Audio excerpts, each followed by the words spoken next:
May hihigit pa ba sa isang katulad mo? Inang mapagmahal na totoo. Lahat ng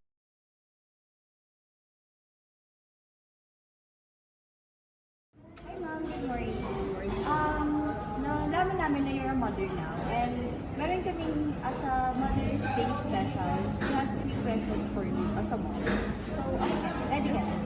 So, my first question is, if you can talk to your younger self as a first-time mom, what would you tell her? Tagalog.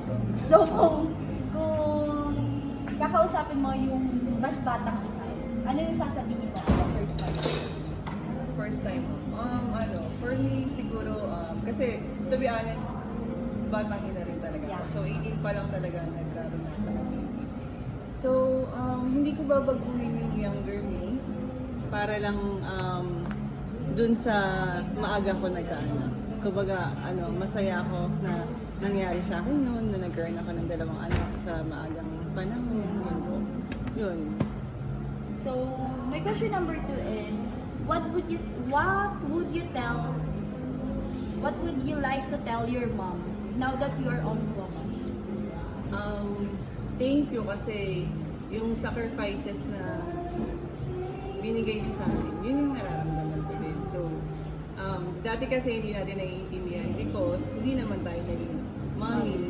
So, nung naging mother ako, parang doon ko na-realize na sobrang salbahe ko pala kasi nga parang di ako sumusunod sa mother ko, pero yun, thankful ako kasi strong mom siya para i-raise kami. So, my last question is, what was the most rewarding thing raising your kids? Yung achievement nila sa school, yun lang ako. And then yung naging independent sila sa sarili nila, ngayon na may work na sila. Yun yung reward ko. Yung wala silang tatapakan ng tao, down to earth sila. Parang, kasi doon makikita natin na na-raise ko siya na pagmahal na totoo. Lahat ng buti ay naroon sa puso mo. Buhay man ay handang ialay mo. Walang inang matitiis ang isang anak. Ika'y dakila at higit ka sa lahat. Ang awit na ito ay alay ko sa'yo. Ang himig at titig ay pag-ibig sa puso ko. Ika'y nag-iisa, ikaw lang sa mundo. Ang may pusong wagas, ganyan ang tulad mo.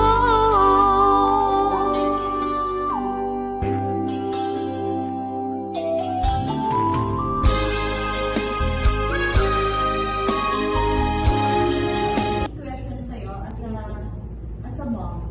So, yung question number 1 po is, if you can talk to your younger self as a first-time mom, what would you tell her? Babalik ka sa nakaraan, or kung kakausapin mo yung batang ikaw, anong sasabihin mo sa kanya as a first-time mom? Single mom ka rin, no? Yes, ma'am. Yeah. Yung unang ako sabihin kasi single pa din ako. Yung wag muna sila magmahal. Mag-aral muna sila, sumunod sila sa magulang nila. At lahat naman ng mga payo ng magulang ay para sa akin.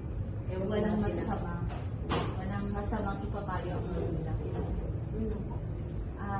So number 2 is, what would you like to tell your mom now that you are also a mom? So ano yung sasabihin mo sa nanay mo ngayon na naranasan mo lang maging nanay?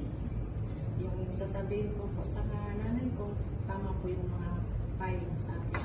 Nung ako ay hindi pa naging nung dalaga pa ako, sana sinunod ko siya. Hindi ko sana maranasan yung ganito buhay na as a single mother. So So last, what was the most rewarding thing about raising a kid? So parang ano yung parang pinaka-reward nyo as a single mom habang pinapalaki mo mag-isa yung anak mo? Yung reward ko sa akin, anak ko. Kasi siya yung pinaka-magandang regalo ng Panginoon sa akin. Saka ngayon, kumbaga, parang natutunan ko yung mga mga sacrifice bilang isang magulang na hindi ko na sa akin magulang mo na sinusuway ko sila. Ngayon, alam ko na pala yung mga damdamin ng ating mga magulang or dapat sinunod ko sila.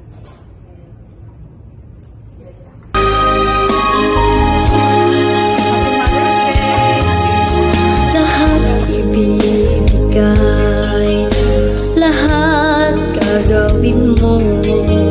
Ganyan lagi ikaw sa anak mo. Lahat ng buod niya ang laging hangat mo. Patawad ay lagi sa puso mo.